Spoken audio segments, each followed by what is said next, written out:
Magandang buhay, ako nga pala si Kurt Tyron Anubero from BSTM1E. Ang spoken poetry kong ito ay pinamagatang Hindi Mabilang na Kasarian. Sa spoken poetry, hindi mawawala at padalas may magbilang ng tatlo. 1, 2, 3. Ngunit ngayon hihigitan pa natin ito 1, 2, 3. 1, 2, 3, 4, 5, 6, 7. Ilang kasarian nga ba ang nasa mundo? Ako'y nalilito at hindi ko matanto. Marunong akong magbilang ngunit ako'y nalilito. Ano nga ba ang tama o wasto? Bakit ang mundo'y tila'y nilalaro, nagugulo, nalilito? Mga kasariang hindi mapagtanto kung ilan. Babae, lalaki, at ikatlong lahing nahati at hindi mawari kung ilan ang maaari. Babae, noon, wari natin sa kanila'y may hinhinta ang bahay, walang kakayahan, dapat ay nasa bahay. Lalaki, noon, matikas maaasahan, naghahanap buhay at bumubuhay sa isang tahanan. Babae, lalaki, haligi at ilong ng tahanan, ngunit di na ako'y may natatanaw. Wari ko'y bahaghari, may iba't ibang kulay. Noon, noon, noon.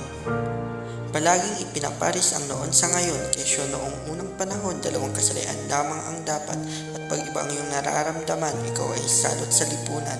Lesbian, gay, bisexual, transgender, queer, questioning interpersonal, pansexual, aromantic, asexual, two-spirit, plus, pinabango pa, bakla ka, tomboy ka, salot ka, mamatay ka na.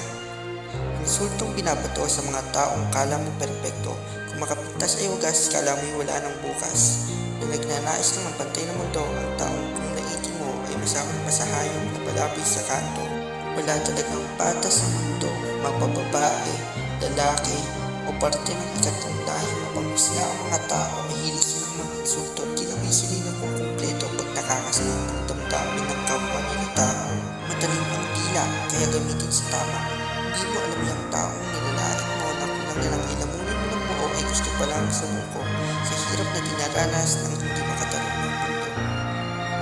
Pero ikaw, perpekto, kala mo kung sino, na tila ba'y dinaig mo pa ang Diyos sa sobrang linis ng pagkatao. Sa buhay, kailangan ng respeto, hindi mahalaga kung ano ang kasarian ng kapwa mo, pakailaman ang sarili at huwag trumabaho ng ibang tao, maikli ang buhay, kaya maging mabait bago humimlay.